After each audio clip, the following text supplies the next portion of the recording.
think Parkinson is, I think he's very, very good. I really like the look of the way he bowls. I think he's a great addition to the white ball cricket, but I think he's also, I see him playing a huge part in Test cricket, especially in Australia. I wouldn't be surprised in that first Test match at the Gabba that he's actually penciled in the 11, in the playing 11. I think of the Australian conditions, the pace he bowls, the amount of bounce and spin he gets, I think he's perfectly suited to Australian conditions.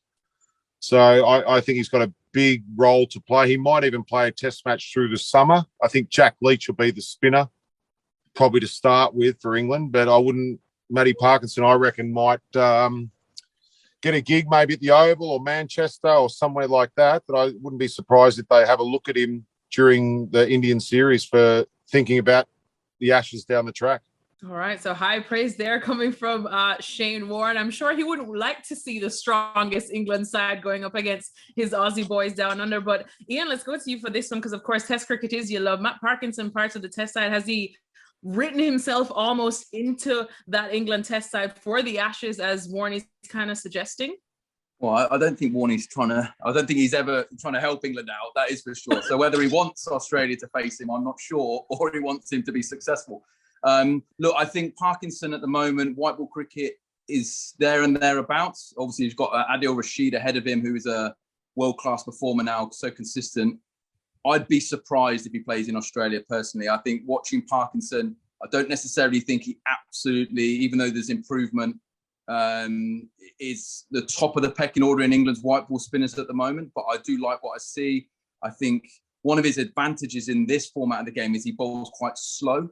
And he hasn't got lots of variations in terms of wrong-uns and other variations, quicker balls or anything like that. So when you're having to put pace on the ball and you have to get after him, he's a particularly hard bowler. I think he's the kind of player that top players, I imagine a Steve Smith at the moment, could sit on him a little bit. So again, you only have to bowl slightly a bad ball in Test match cricket and then it becomes hard. And one of the hardest thing in Test match cricket, and that's why I think Jack Leach probably will always be number one for the foreseeable future, is the fact that there's two roles to do. You've got to be able, you might lose the toss at the Gabba and you're bowling first and there's nothing in your favour at all. There's no spin. You have to bowl 20, 25 overs for your seamers and go at twos. I'm not sure he's quite in that place yet. I agree that he's an attacking option. If you're playing two spinners, he probably comes into the mix for that. But he's certainly a young bowler with his best years ahead of him. And again, this is what the 100's for, is to stick guys like this on the stage and to hopefully advance them going on and play for England.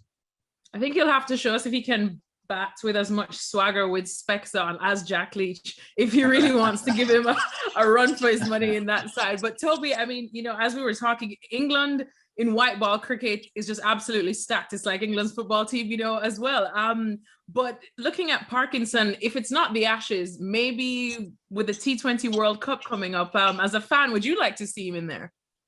Yeah, I think, weirdly, he's probably a white ball specialist bowler at the moment, but he's actually more likely maybe to get in the Test team because, as Ian mentioned there, Adil Rashid, who was just untouchable in that white ball team, and also Moeen Ali, because what Mo offers with the bat as well. So it's a very difficult team to break into. I mean, we've seen it in the white ball series recently.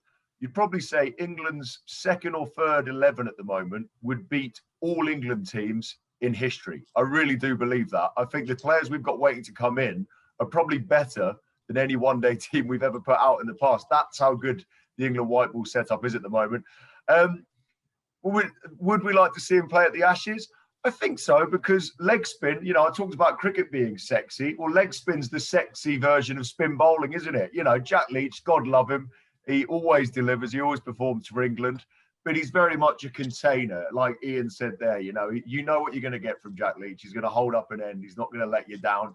But leg spin, Shane Warne made it sexy. It's exciting. There's something about the fact that it can go wrong that makes it good to watch. So I think he's certainly got a great chance of being on that flight to Australia. Whether he plays the first Test in Australia, don't know. But it's nice for us to have spin options. We don't usually have many spinners to choose from. So it's nice to be talking about a spinner at all, really.